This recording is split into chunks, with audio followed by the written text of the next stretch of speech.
all of this very trendy anti-civilizational thinking has been fostered and driven into the minds of young people for a long time.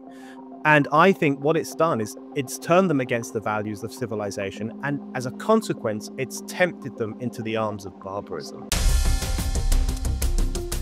Hello and welcome to State of a Nation. I'm Eylon Levy. When civilization itself is tested, how do we respond? And what does our reaction say about us? On today's episode of State of a Nation, we explore the aftermath of the October 7th massacre, or what author Brendan O'Neill calls the October 7th pogrom and a crisis of civilization in the West. Brendan is the author of the recently published After the Pogrom, October 7th, Israel and the Crisis of Civilization. And in his thought-provoking book, he examines how the intellectual and cultural elites in the West ended up rationalizing barbarism, glorifying violence, and abandoning the foundational values that make civilized states possible. Brendan is the chief political writer at Spiked. I've been on his podcast before. He's a keen observer of the fault lines in modern society, and his latest work dissects not only the events of October 7th, but also how they laid bare the West's moral failures and cultural contradictions. It's a book about October 8th, October 9th, when streets in the West erupted in celebration. In this thought-provoking conversation, we cover why the West's response to October 7th reflects a deep-seated loss of confidence in itself and its own values and what that means for the future of the West. We talk about the troubling alliance between radical ideologies in the West and Islamist extremism. And we talk about the urgent need to reform institutions that people in the West rely on for accurate information, for moral clarity, but that have been ideologically captured by people who share a twisted and toxic anti-Western ideology. So if you care about where our societies are headed and how we rebuild our moral compass in the aftermath of October 7th, the date that changed everything, you won't want to miss this conversation with Brendan O'Neill. Let's dive between the lines and beyond the headlines. Breaking news out of Israel this morning. Shocking hostage taking. Hundreds of Israelis are dead. I want to bring in Israeli government spokesman. Eylon What Levy. happens when the 4-day pause? How do you resolve this? Where does this go? Brendan O'Neill, welcome to State of a Nation. Hey, Eylon, how you doing? I'm all right, thank you. A little bit sleep deprived because we had another Iranian ballistic missile attack from Yemen overnight. But at 3 o'clock in the morning, half the country had to run out of bed and run to a bomb shelter. But never mind, I've had a couple of coffees and I'm ready to discuss with you. We talk about it as if it's no big deal. Unfortunately, these attacks from Yemen have become commonplace here. We can't let them be normalized. Nor can we allow to be normalized the glorification of violence that we've seen around the world since October 7th, which you frame as a moral test that the world failed in your book, After the Pogrom, the 7th of October, Israel and the Crisis of Civilization. That's what I want to unpack with you in the podcast today and understand not October 7th here, but what October 7th meant in the West, what it showed about the intellectual climate in the West, about politics in the West, about what's gone wrong there, and how we fix it, because none of us can afford for it to continue like this. So to start us off, you frame October 7th as a moral test and say the West failed it. What was that test and why did the West fail? In what way? Yeah, so I was shocked by two things towards the end of 2023. Firstly, of course, 7th of October, the worst mass murder of Jews since the Holocaust, and an army of anti-Semites invading Israel to kill civilians. One of the most horrific acts of my lifetime, I think. So I was deeply disturbed by that, like most good, normal people were. But then I was also shocked by the reaction in the West. And in fact, probably the wake-up call for me, the real wake-up call was not 7th of October itself, but the 9th of October. Because on that day, there was a gathering outside the Israeli embassy in London.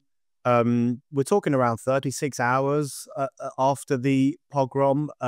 There were gatherings on the streets of London pretty quickly as soon as Hamas did what it did. But there was this big gathering outside the Israeli embassy. And you thought to yourself, why are they there? You know, Israel hasn't really responded at the moment. It certainly hasn't launched its ground invasion of Gaza, which didn't come for another couple of weeks. And what are they doing there? What are they protesting about? And you realize that they were there to celebrate the murder of Jews. This was a gathering of people, affluent leftists on one side and radical Islamists on the other, who had come together to celebrate the fascistic slaughter of Jewish people. This was the celebration of a pogrom on the streets of London in 2023. And I thought to myself, you know, we would remember if people had poured onto the streets of London to celebrate Kristallnacht. So we need to remember, and we need to talk about the fact that they poured onto the streets to celebrate the 7th of October. And that's when I really started to think that the response to this barbarism is going to be really bad. And it's going to tell us something important about the West itself. And that is what's happened. It's told us, I think, that the West has lost its moral bearings, has turned its back on the values of civilization, has turned its back on the Jewish state and the Jewish people, and is lost in this kind of counter-enlightenment. And that's what's come to light, I think, over the past year and a half. What specifically is it that makes you say that the West has lost its moral compass and bearings? Is it the fact that a minority of extremists take to the streets celebrating this? Is it the lack of pushback to the celebrations, a denial that that is what is happening on the streets of London? Or is it a question of the, diplomatic decisions that are being made at the top level by national leaders who, at the beginning of the war, understand that this has to end with all the hostages home and Hamas removed from power, and very quickly are backtracking into a belief that actually Hamas should be allowed to remain in power and calling for an unconditional ceasefire that would abandon the hostages in Gaza? What was the failing? It was a mix of all of those things. That's very well laid out. It was a kind of combination of all of those post-7th of October factors. You know, I've been worried about the future of the West for quite some time. I've been writing about it for a long time. I think the West is disappearing down the well of moral relativism. It's turned its back on its own values. There's a lot of anti-Westernism in the academy, in popular culture, in political circles. So the West has been having a crisis of confidence for some time. I think it was really exacerbated by 7th of October. That was the moment at which we almost had an opportunity to get our bearings back and to say, no, we stand against this form of evil, but we failed even to do that. And you're right, it was a combination of all those factors in the aftermath of the pogrom that really illustrated how lost the West now is. So on the one hand, we had the pretty fringe elements who were openly celebrating Hamas, who were on the streets wearing green bandanas and, printouts of paragliders to celebrate the anti-Semites who paraglided into Israel on 7th of October. That was a pretty fringe element who were doing things like that. But more broadly, people were turning a blind eye to such behavior. They were making excuses for it. I often think of those hate marches, the so-called peace marches, which were in fact hate marches that took place in London every other weekend for a long period of time. And everyone will say, well, most of them were just decent middle-class people who were there to protest about the war in Gaza. But I'm sorry, if I went on a protest and every single protest had racists on it who were holding up placards demanding the death of a certain racial group or the destruction of a certain nation, or making fun of a racial minority, calling them Christ killers or calling them barbarians or describing them as bloodthirsty. If every time I went on a demonstration there was that kind of racism, I would have a word with myself. I would have a rethink. I would stop going on those demonstrations. So I think those hate marches summed up the problem. Yes, it was a fringe element who were demanding the return of the army of Muhammad to slaughter Jewish people. But the tens of thousands of middle classes who turned a blind eye to that kind of behavior and made excuses for it, they were in some ways the bigger problem. And that was repeated across the board after 7th of October. There were fringe elements, but there was excuse making in polite society. I'm intrigued by this analysis where you say that what we witnessed after October 7th was reflective of a crisis of confidence within the West, because I find that though often the debate about Israel, the argument about Israel, is not really about what is happening here. It is in some ways symptomatic, reflective of other cultural debates and wars that are happening in other countries. And then the Israel story ends up being a sounding board against which they describe their own realities and brings to the fore problems within their own culture. And you say this crisis of confidence within the West means that they weren't able to stand up against what President Biden called sheer, pure, unadulterated evil and made excuses for the people celebrating it. What really disturbed me and you as well from reading your book is that it wasn't just people taking to the streets angry about the war. You have a right to be angry about the war. I think you should direct that anger at the psychopathic jihadists who launched the war and refused to surrender, but that's just me. But it's that there was genuine idolizing and glorifying of Hamas and its violence. Sinwar became, especially after his elimination, a cult figure. Help me understand, within the fringes, but also within the broader part of society, making excuses for these fringes, how did we end up with Hamas becoming a cult leader? How did we end up with Sinwar becoming a cult leader? How did we end up with the upside-down red triangle that Hamas uses in its videos to mark out targets and has been used in graffiti around the world? How did this become like an iconography of its own? How did evil become cool in the West? Well, that's the million-dollar question. Because it's definitely happened, and anyone who denies that has happened is just lying to themselves. And the question is, how has it happened? And one of the things I wanted to do with my book was to remind people of what happened, because I do think there's a danger of amnesia in relation to what happened in the West after 7th of October. So you're right, people glorified Hamas. At George Washington University in Washington, D.C., there was a projection onto one of the campus buildings that said, "Glory to our martyrs." This was just a few days after 7th of October.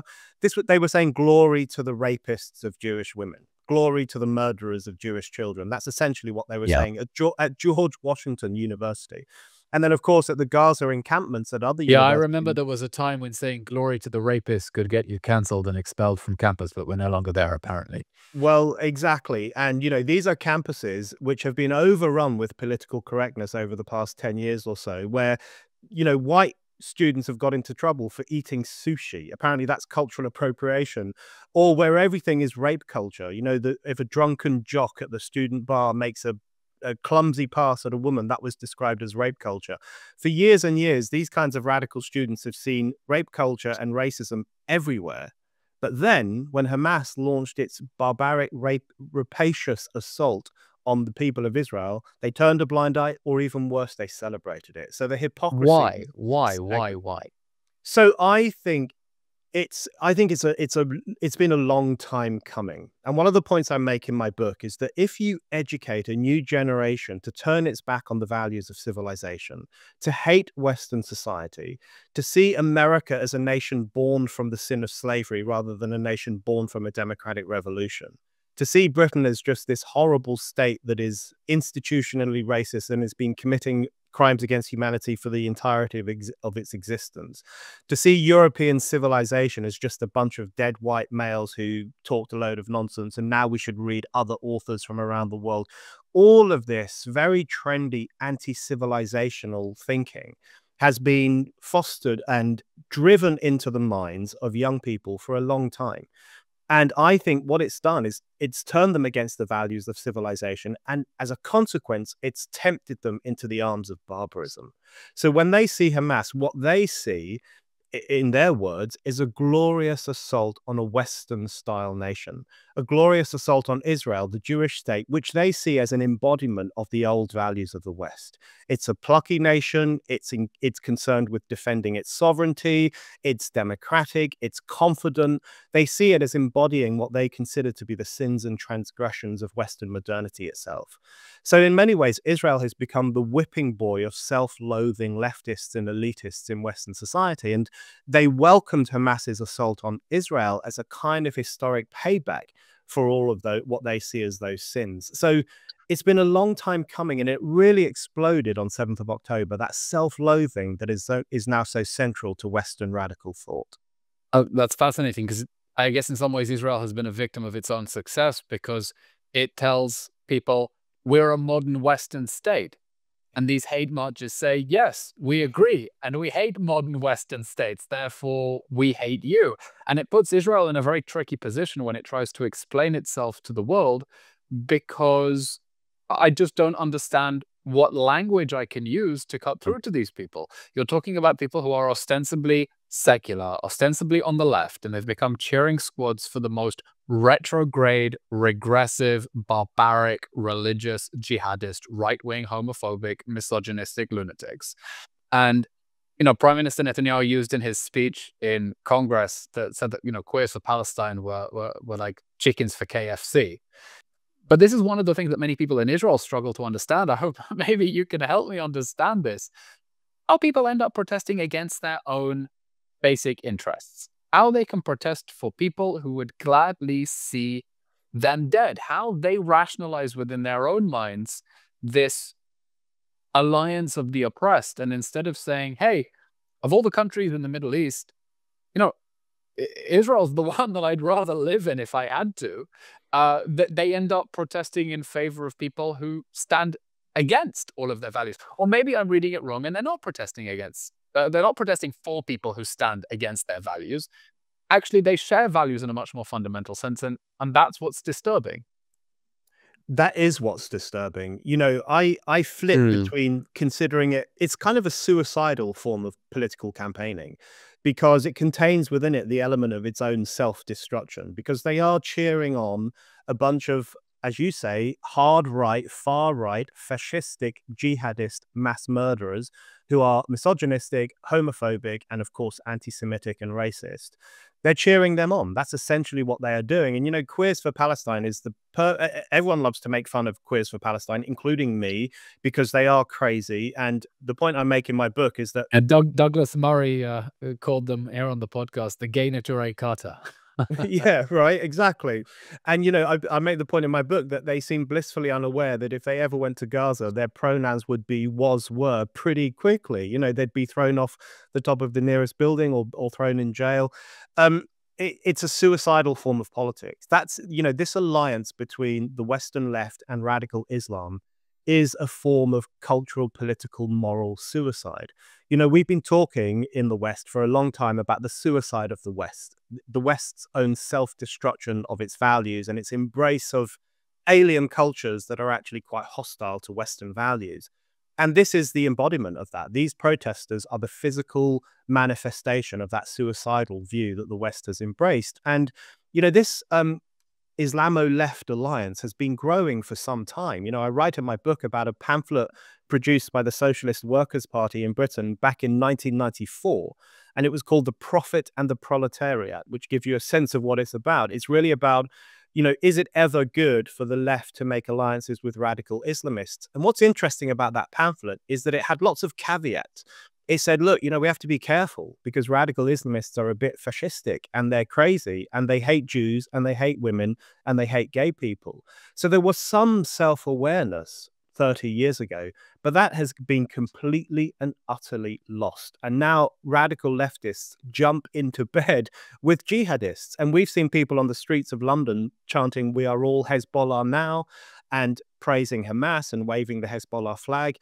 I think it is another symptom of their turn against their own nations and their turn against the West itself, that they would embrace such hostile, radical, hateful elements as Hezbollah, Hamas, and even the Houthis.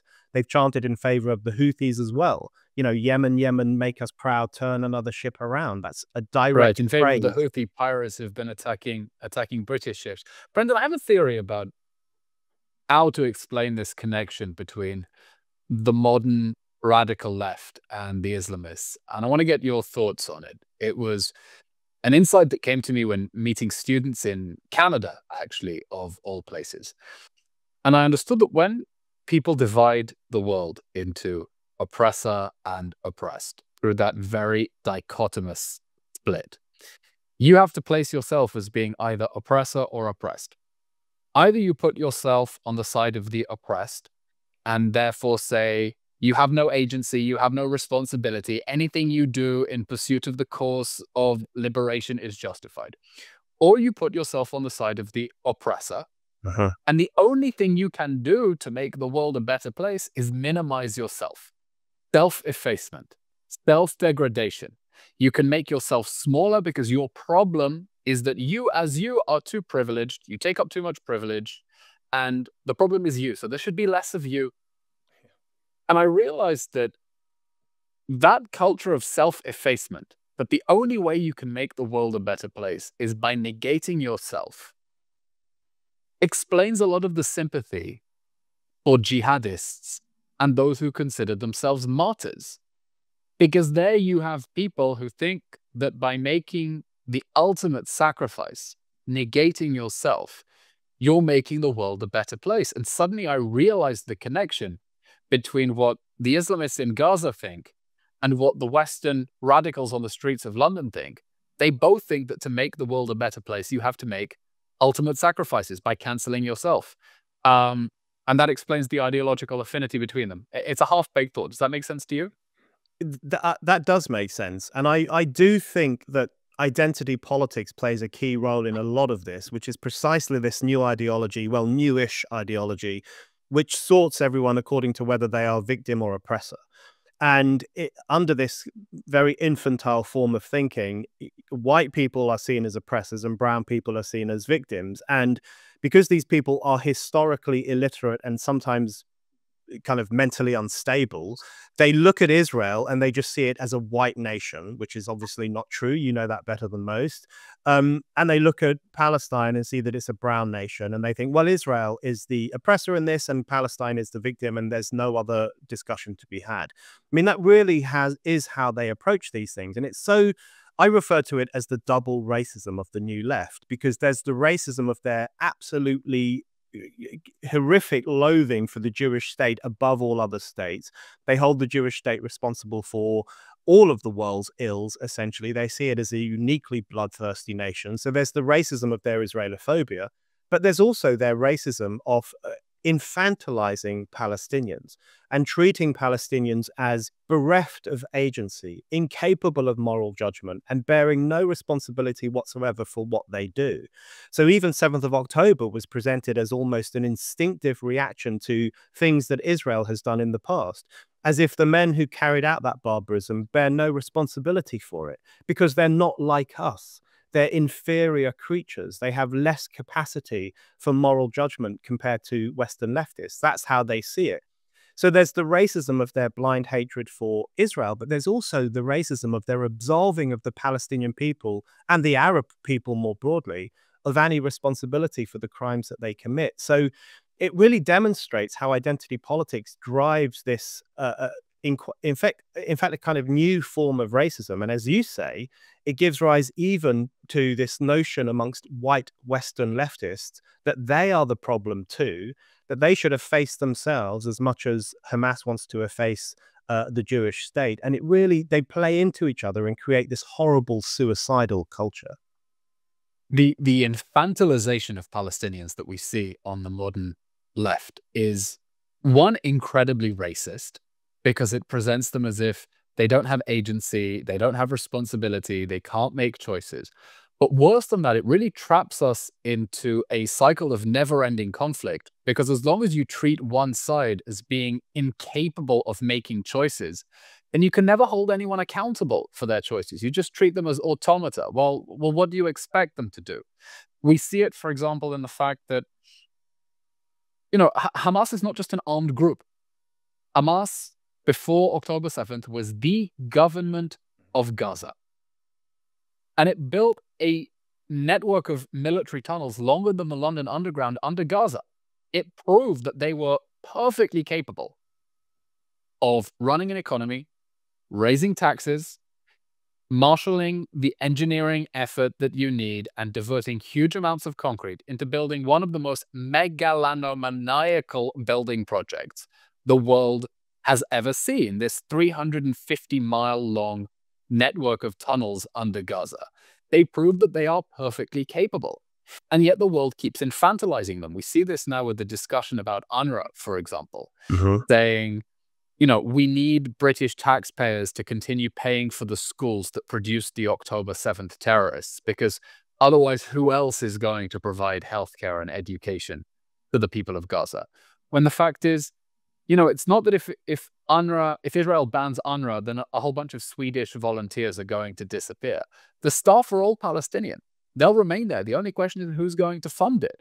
Whether it's going to be, you know, white saviors who need to come and save them so that they can continue diverting their resources into the terror tunnels, or whether the Palestinians can take responsibility for whether they want to invest in schools or they want to invest in tunnels. So you see that thinking is condemning us to conflict. And it's condemning us to conflict because the thinking you're describing, seeing Israel as the source of all evil, rationalizing this evil,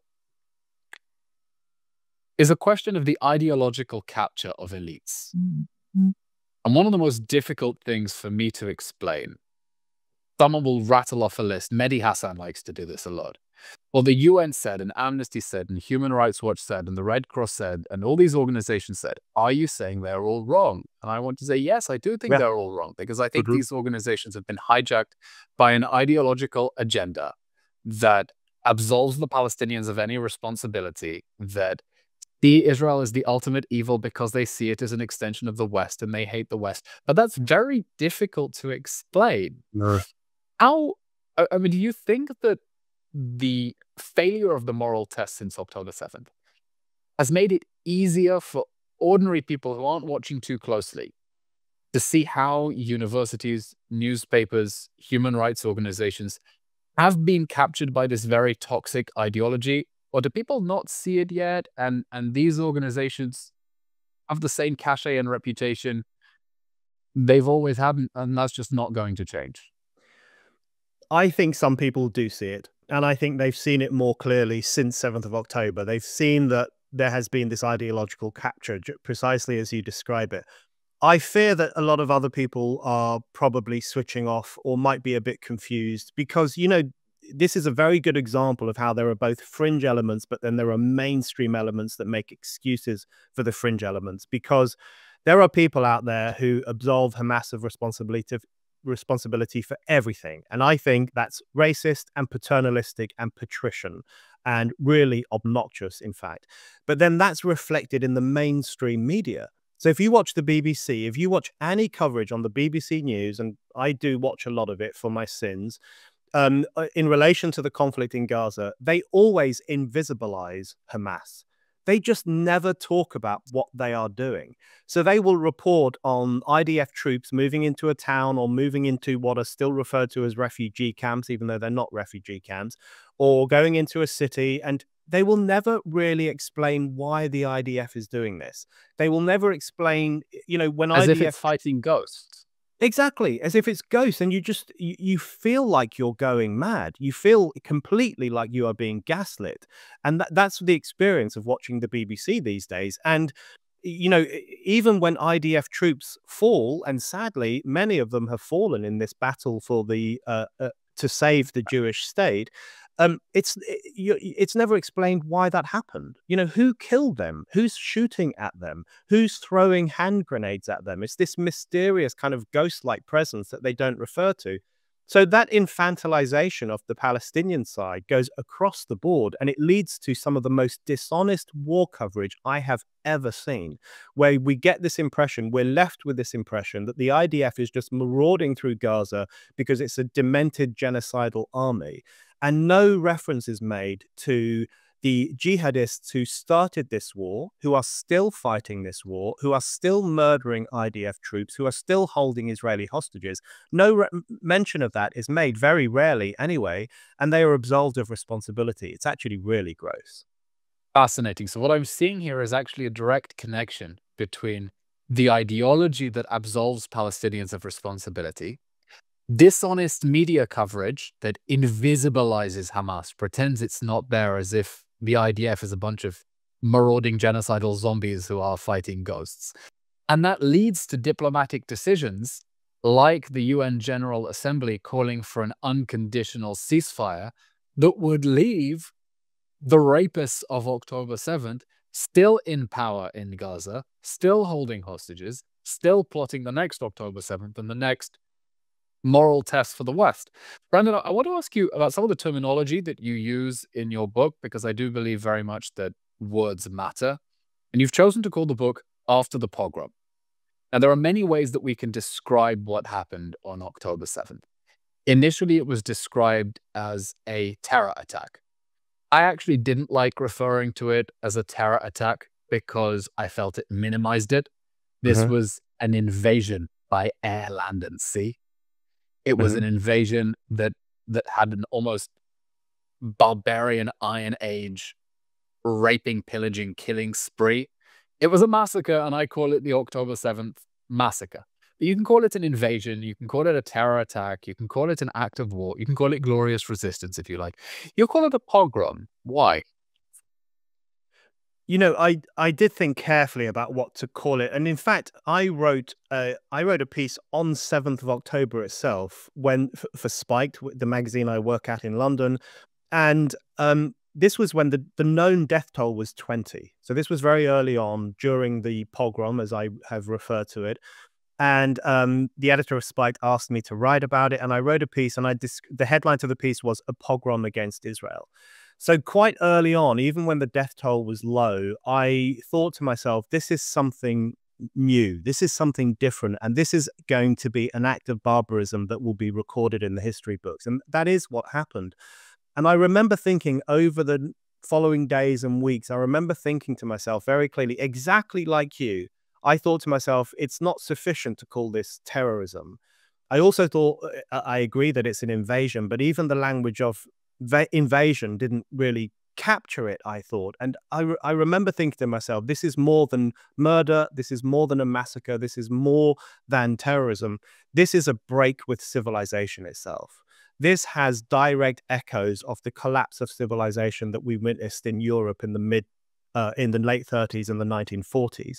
And I am someone who is very reluctant to draw comparisons between the Nazi era and what's happening in the 2020s. I think people do that far too often. They compare Donald Trump to Hitler, or they say the vote for Brexit was just like Kristallnacht or whatever. They overuse the Nazi analogy all the time. Although people stopped doing that after 7th of October. And there's a chapter in my book about why they suddenly stopped comparing everything to the Nazis when there was this attack on the Jewish people. But in this instance, it felt to me that this had echoes of the fascist era. It had echoes of the pogroms that we've seen in history. And it had echoes of a medieval assault on the Jewish people for being Jewish people.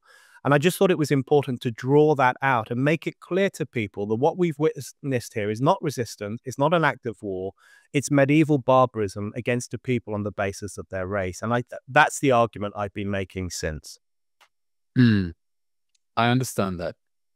Another of the words that you use a lot in your book is civilization.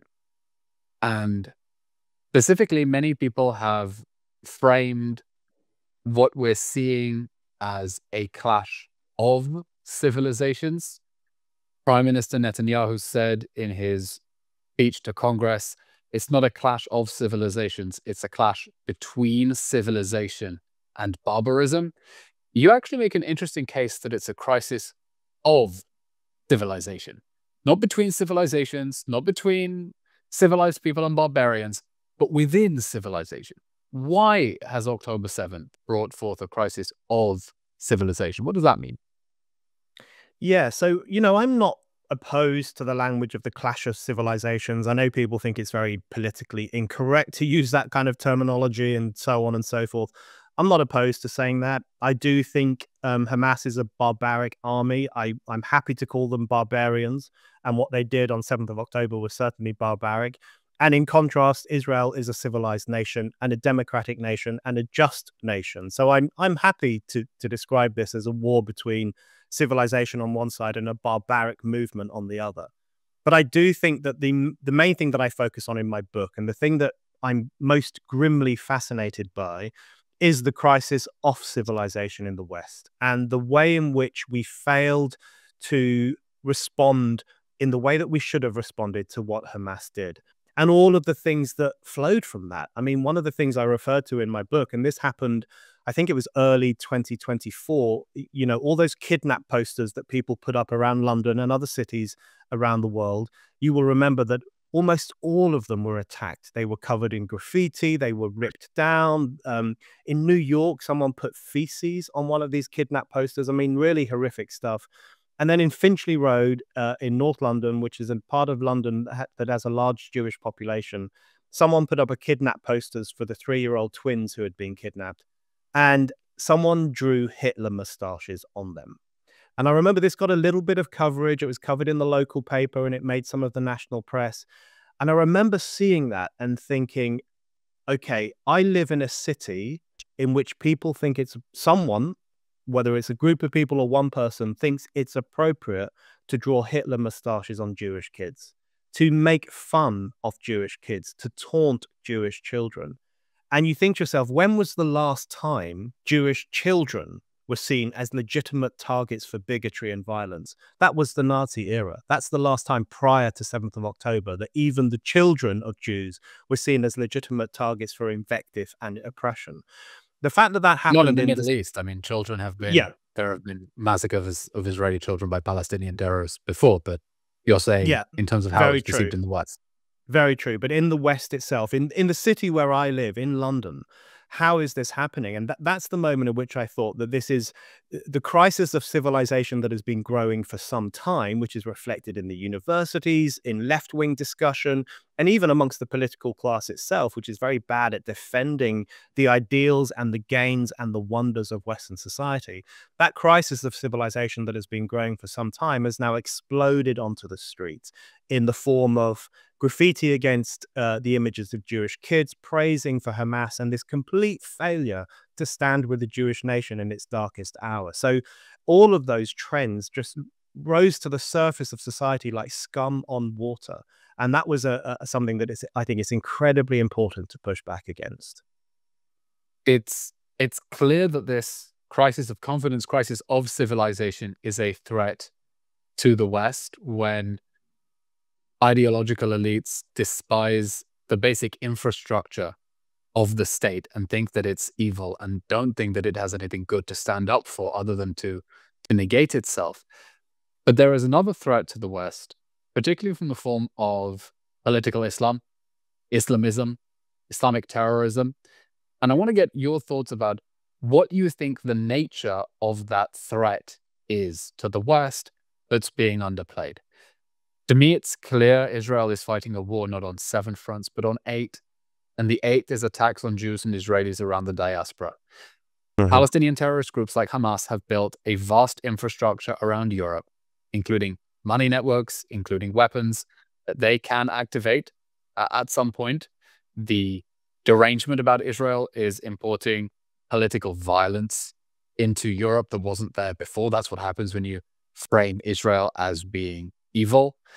And October 7th radicalized people. People came out celebrating. You know, recently there was the interview with a former State Department official on 60 Minutes. Full of a lot of nonsense, but one of the silliest statements he made was that after October 7th, it was a wave of worldwide solidarity with Israel. No, there wasn't. There was a wave of worldwide celebrations of the violence against Israel. And sometimes when people ask, you know, don't you think that the war is only going to create a new generation of terrorists? I say, I understand the threat of further radicalization as a result of the bitterness from the war.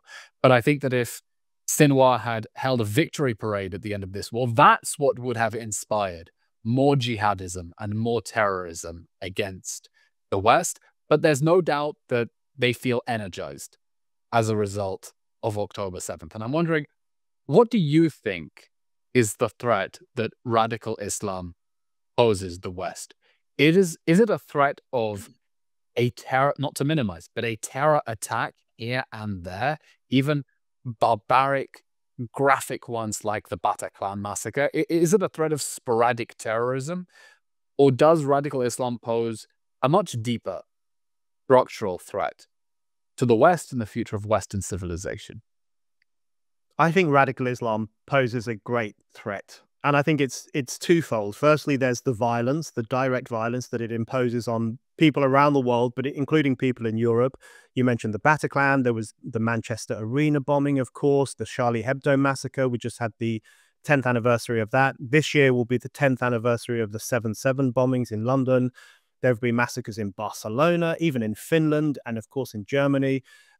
Hundreds and hundreds of people in Europe have been slaughtered by radical Islamists over the past 10 to 20 years. And that is too often not talked about or focused on.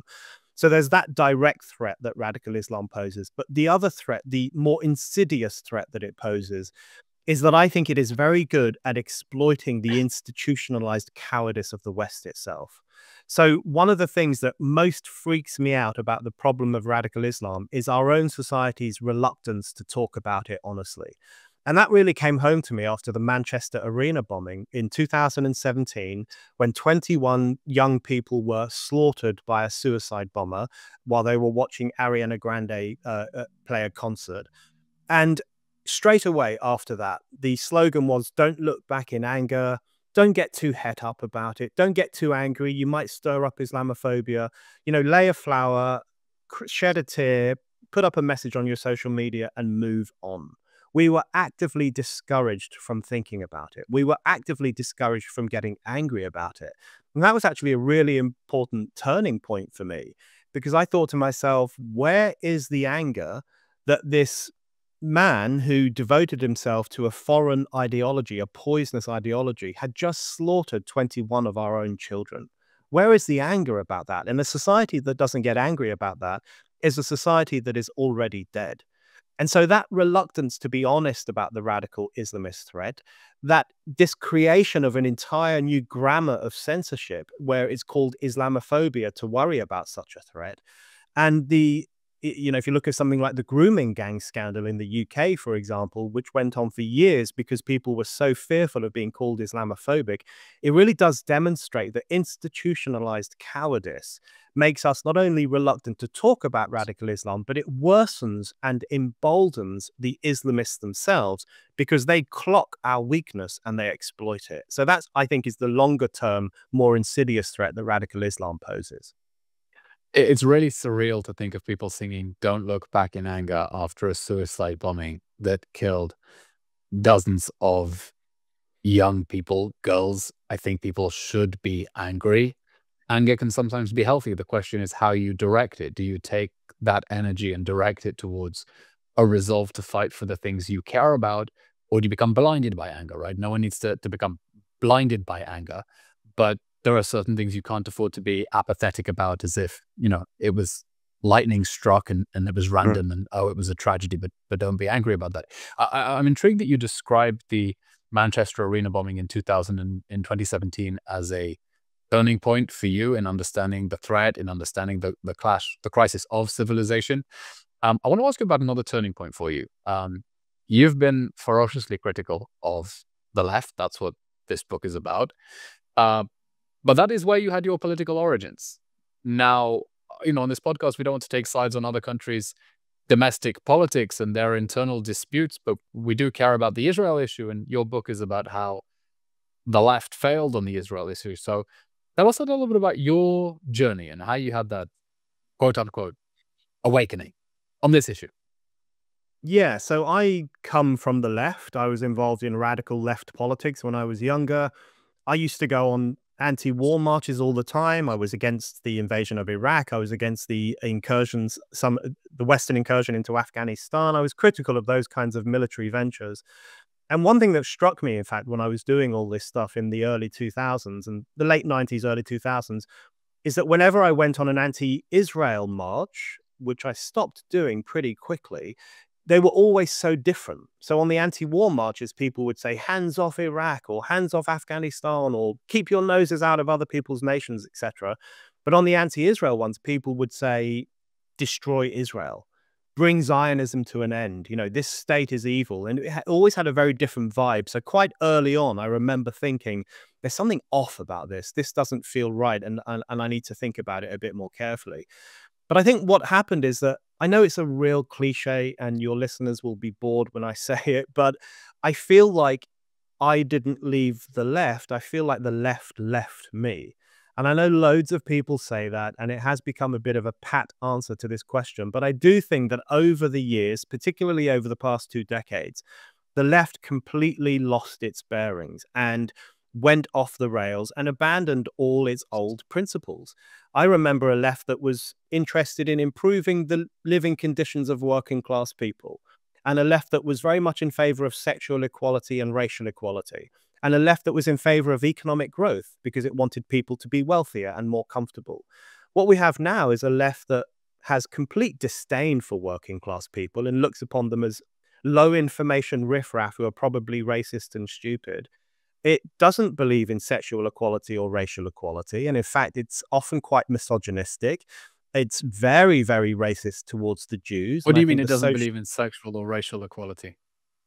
Well, I think there's a real streak of misogyny on the modern left. And if you look at the way in which they push something like the transgender ideology, for example, which does have a direct impact on women's safety and women's sex-based rights. And they will often say incredibly misogynistic things about women who disagree with them, like J.K. Rowling or Julie Bindel or Kathleen Stock. They will refer to them in the most sexist way imaginable. And this is coming from people who call themselves left-wing. I think the identity politics thing that they've embraced has made them racist rather than anti-racist. And that's really reflected in their embrace of the socialism of fools, where they see Jews as the cause of all the world's ills, as hyper-white, hyper-privileged, in need of reprimand and rebuke and so on. And they've given up on the ideal of economic growth. They now think we need degrowth, we need to slow things down, we can't have too much stuff, people have to learn to live with what they've got.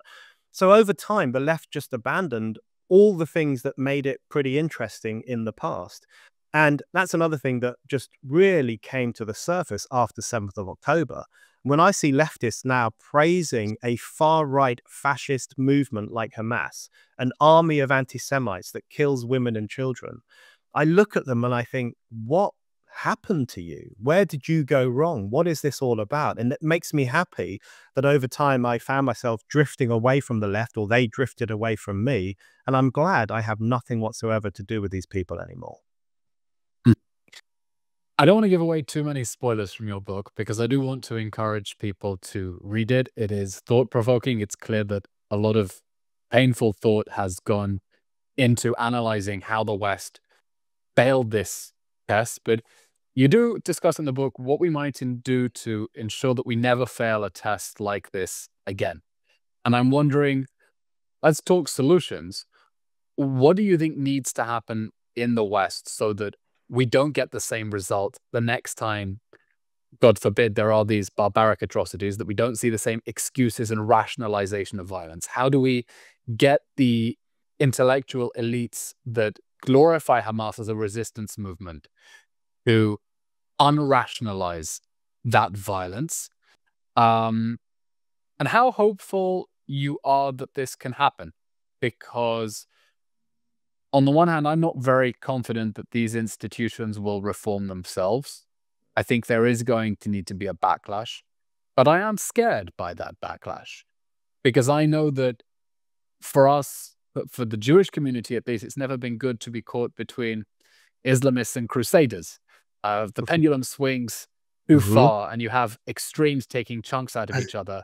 That's terrible for the sensible, moderate people in the middle. But on the other hand, I just don't have confidence that the institutions that see Hamas as glorious resistance and are making excuses for drawing Hitler mustaches on a little baby hostage poster can reform themselves. So tell me what you think needs to happen to make sure that the West puts itself back on firmer footing, and how confident you are that that will happen. You know, you make a really important point there, which is that who wants to be caught between, you know, the woke Islamist sympathizers on one side and these kind of newfangled crusaders on the other? I mean, Jewish people certainly don't want to be caught between those two camps. And, you know, we all know the problems with the woke left, and we all like to make fun of the problems with the woke left, and that's always good stuff. But the reaction against woke is starting to worry me in certain ways. And I think some of the right-wing backlash against so-called wokeness, or the right-wing backlash against the left, is equally worrying now. And if you go online, you will see not only left-wing anti-Semitism, but loads and loads of right-wing anti-Semitism. It really is gaining ground amongst cranky, crazy people in the US and also in Europe on the right, on the far right, who now hold Jews responsible for all the ills in the world. And the difference between them and the Franks of the left. world unite, to paraphrase. Exactly. Your old buddy, Karl Marx. Right. And it's like you've got, the thing about the far right anti-Semites, and there are a growing number of them, is that at least they are more honest. They will say the Jews screwed up everything, whereas the left, the racist left, is dishonest. They will always say the word Zionists or Zios or something to cover the fact that actually they hate the Jews. So we have to be very vigilant on both sides of that equation at the moment, incredibly vigilant. But in terms of the solution, the solutions are the hard bit, of course, which is why I don't go into them in much detail in my book. I just say we need one, and I don't really outline what it might be. But I think it has to be a twofold That's for the approach. sequel. Yeah, the sequel. It has to be a twofold approach. So in the short term, we have to just defend Israel at every single turn. We have to say the Jewish state has a right to exist and a right to defend itself against these armies of anti-Semites. And we should defend it because it's fighting not only for itself, but also for us. It's fighting for the values that our societies should hold dear. So we have to push back against Israelophobic propaganda every single time we hear it, which is all the time. That's the short-term thing we need to do. More long-term, and this will be much more difficult, is we do need to radically overhaul the institutions of the West. And I mean the schools and the universities and the civil service and the Foreign Office, and right up to the top of the globalist institutions themselves, like the United Nations, the anti-Semitic international courts, and all these other institutions, which likewise have turned their backs on the values of civilization. We need to overhaul them, reform them, and change them. That is going to be a much harder task. People are talking about a vibe shift when Donald Trump takes power, and I'm sure there will be a vibe shift, but it's not going to solve all the problems. And reforming those institutions to make them more civilized and less racist and more working in the interests of all people, that's the really tough task which we have to start thinking about. Yeah, and I've really been trying to make the case to people in the West that the institutions that are targeting Israel are a threat to them because they're just not doing the job that you expect from the institutions that Britain put so much attaches so much hope to them, that they're key to the international order. I've been saying the ICJ case against Israel is a sham. It's a show trial. It's a kangaroo court. What more evidence do you need than the fact that the president of the ICJ was a former Lebanese diplomat? And hey, the evidence came along that anyone would need when he was elected prime minister of Lebanon. The president of the ICJ, overseeing a sham trial against Israel, was campaigning to be the prime minister of Lebanon from the chair of the presidency of the highest court in the world. And if that doesn't make people grab their heads in their hands and say, what on earth is this joke of an institution? How can this represent the values of justice and equality before the law and due process? Then I don't know what other evidence you need about how rotten and corrupt these institutions are. And I hope they can be reformed, because I'm not from the school that says, tear everything down. I'm not a revolutionary. I think they have a role to play, but that cannot be a role if they're simply to do the bidding of nasty regimes and of the worst radicals within the countries that are less nasty, like yours. Brendan, how can people follow your work? Where are you writing? What are you up to? So I'm a chief political writer at Spiked, and everyone should read Spiked. It's a brilliant online magazine. We celebrate our 25th anniversary this year, so we've been going for a long time. Congratulations. Thank you. And I write for a few other outlets as well, like The Spectator and the Daily Mail and a few other places. I don't use X because I just don't have the stomach for it, but I am on Instagram under the name Burnt Oak Boy, because I come from a part of London called Burnt Oak, so people can follow me on there. And yeah, Google me and you'll find my stuff. It's all over the internet. Okay, Brendan O'Neill, thank you very much for this fascinating conversation about your book, After the Pogrom, 7th of October, Israel and the Crisis of Civilization. Thank you for joining us on State of a Nation. Thank you so much, Eylon. And that brings us to the end of today's episode of State of a Nation, with Brendan O'Neill joining us all the way from the UK. As always, if you enjoy these episodes, please subscribe on Apple Podcasts, Spotify, or YouTube. Wherever you get your podcasts, give us a like on social media platforms, on Twitter, on Instagram, on TikTok, on everything. We're cutting these into clips to try to get the punchiest bits of our conversations out. I'm Eylon Levy, and thanks for joining us.